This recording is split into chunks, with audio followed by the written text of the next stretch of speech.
नमस्कार दर्शकों, आज मैं आपको सुनाऊंगी माघ मास में पीपल सींचने की कहानी। बहुत पुरानी बात है। एक गांव में चंपा नाम की एक औरत रहती थी।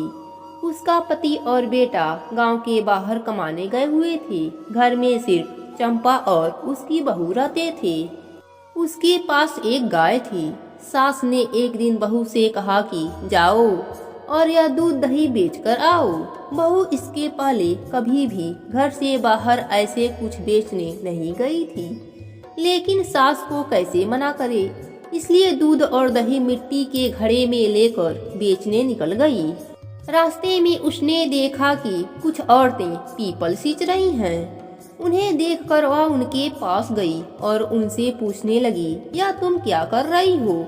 तो वह औरतें बोली, हम पीपल और पथवारी सींच रही हैं। बहू को माघ माह के बारे में कुछ भी पता नहीं था। उसने यह पहली बार देखा था। उसने पूछा, ऐसा करने से क्या होता है? औरतों ने उसे बताया कि यह माघ माह में किया जाता है। माघ माह का बहुत बड़ा प्रभाव होता है। पूरे माघ माह पीपल सींचने से अन्य धन की प्राप्ति होती है। अगर किसी का पति बरसों से बिछड़ा हुआ है तो वह वापस मिल जाता है। यह सब सुनकर बहू बोली, तुम पानी से सींच रही हो, उसके जगह मैं दूध दही से सींचूंगी। अब बहू सच्चे मन से रोज सारा दूध दही पीपल पथवारी को चढ़ा देती। थोड़ी देर उन औरतों के पास बैठती, माघ महात्म्य सुनती, माँ की कहानी सुनती और उधर उसकी सास सोचती कि बहू दूध दही बेचने कहीं दूर गई है, इसलिए उसे देरी हो रही है। अब सास बहू से पैसे मांगने लगी तो बहू बोली, सासू माँ, सेठ जी महीना खत्म होने पर हिसाब करेंगे, तब मैं सारा पैसा लाकर आपको दे दूंगी। माघ महीना पूरा हुआ और माघ का पूर्णिमा आया तो बहू को डर लगने लगा कि अब वह क्या करे। अगर सास को पैसे नहीं मिले तो वह बहू पर नाराज होगी। बहू गई और पीपल के पास बैठ गई और जोर जोर से रोने लगी। पीपल ने उससे पूछा, तुम यहाँ बैठकर क्यों रो रही हो? तो वह बोली, मेरी सास दूध दही के पैसे मांग रही है। तो पीपल के देव बोले, मेरे पास तो पैसे नहीं हैं, लेकिन यह पत्ते और डालियां हैं। यह सब ले जा और अपने गोलक में रख देना। बहू ने ऐसा ही किया। उसकी सास ने पूछा, बहू पैसे लाई हो? तो वह बोली, हाँ माँ जी, मैंने पैसे लाकर गोलक में रख दिया है।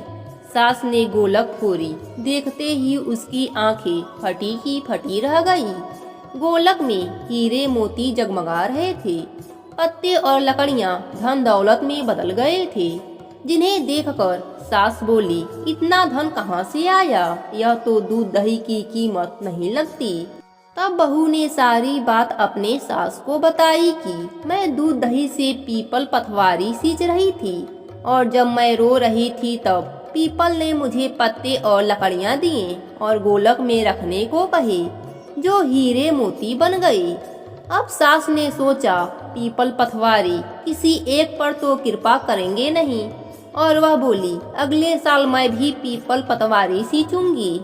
अगले साल जब माघ का महीना आया तो सास ने दूध दही लेकर उसे बेचने निकल गई।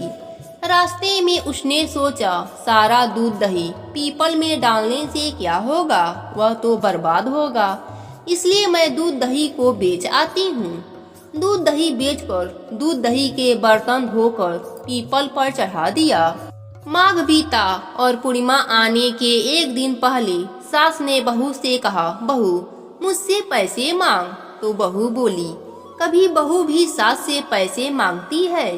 लेकिन सास के बार बार कहने पर बहू ने सास से पैसे मांगे तो वह अगले दिन जाकर पीपल के पास बैठकर जोर जोर से रोने लगी।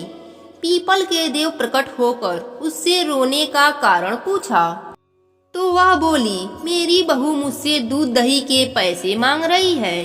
तब पीपल के देव बोले, मेरे पास तो पैसे नहीं हैं, पर यह पत्ते और लकड़ियां हैं, इन्हें ले जाकर अपने घर के गोलक में रख देना। सास ने ऐसा ही किया। थोड़ी देर बाद बहू ने गोलक फोड़ी तो देखा कि उसमें कीड़े मकोड़े चल रहे थे। तब बहू ने सास से पूछा, यह क्या है? कीड़े देखकर सास भी हैरान रह गई और बोली, पीपल ने तुझे धन दिया, लेकिन मुझे कीड़े मकोड़े क्यों दिया? तभी भगवान वहाँ प्रकट हुए और बोले, तुम्हारी बहू ने माँ का पूजन सच्चे मन से किया था और तुमने लालच में माँ का पूजन किया था। सास ने माँ के देव से क्षमा मांगी और बोली, हे माँ के देव, मेरी भूल क्षमा करें। अगले साल मैं और मेरी बहू साथ मिलकर स्नान दान आदि करेंगे और पीपल पथवारी भी सींचेंगे। हे पीपल के देव, जैसे सास बहू को अन्य धन दिए, वैसे ही इस कहानी को कहने वाले, सुनने वाले और हुंकारा भरने वालों को देना। जय हो पीपल देव की।